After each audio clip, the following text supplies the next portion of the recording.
দেশের প্রথম হাসপাতাল হিসেবে টানা 6 বার জয়েন্ট কমিশন ইন্টারন্যাশনাল জেসিএ স্বীকৃত হয়েছে এভার কেয়ার হসপিটাল ঢাকা। এখানে রয়েছে 425 শয্যা বিশিষ্ট multidisciplinary super speciality tertiary care unit, যেখানে অত্যাধুনিক চিকিৎসা, অস্ত্রোপচার এবং ডায়াগনস্টিক সুবিধা সহ সব ধরনের স্বাস্থ্যসেবা প্রদান করা হয়। 4,35,000 বর্গফুট জায়গার উপর নির্মিত হাসপাতালটি রোগীদের জন্য সর্বাধুনিক প্রযুক্তি সম্পন্ন চিকিৎসা সেবা এবং বিশেষজ্ঞ চিকিৎসকদের থেকে সর্বোচ্চ মানের সেবা নিশ্চিত করে আসছে।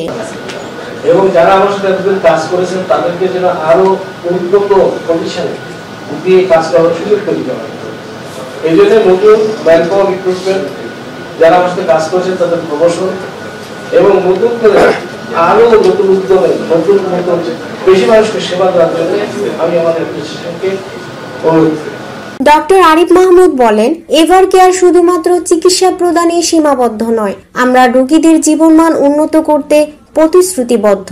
হাঁটু প্রতিস্থাপন এমন একটি সমাধান যা রোগীদের নতুনভাবে বাঁচার সুযোগ করে দেয়। আমরা গর্বিত যে আন্তর্জাতিক মানের এই সেবাটি আমরা বাংলাদেশে প্রদান করছি। এজন্য আমরা বেসরকারিভাবে দেশে প্রথম 8+T ইউনিট গড়ে তুলেছি, যার মাধ্যমে এই ধরনের রোগীদের সঠিক সেবা প্রদান করা সম্ভব হচ্ছে। যে আস্থার জায়গাটা যদি ক্রিয়েট করতে পারি, তাহলে শুধু নি রিপ্লেসমেন্ট কেন, আমরা আরো অনেক ধরনের অনেক অপারেশনে এনে করতে পারি।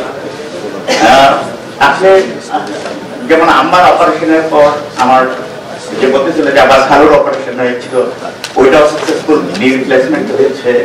আমার শ্বশুরেরও যে ব্যথা পেয়েছিল বললেন, তো ওইটাও যেমন সাকসেসফুল হয়েছে।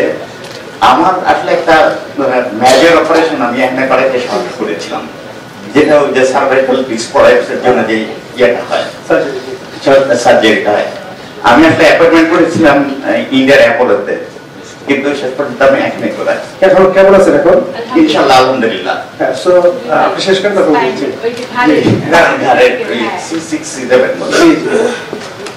তো এমনি আর কি।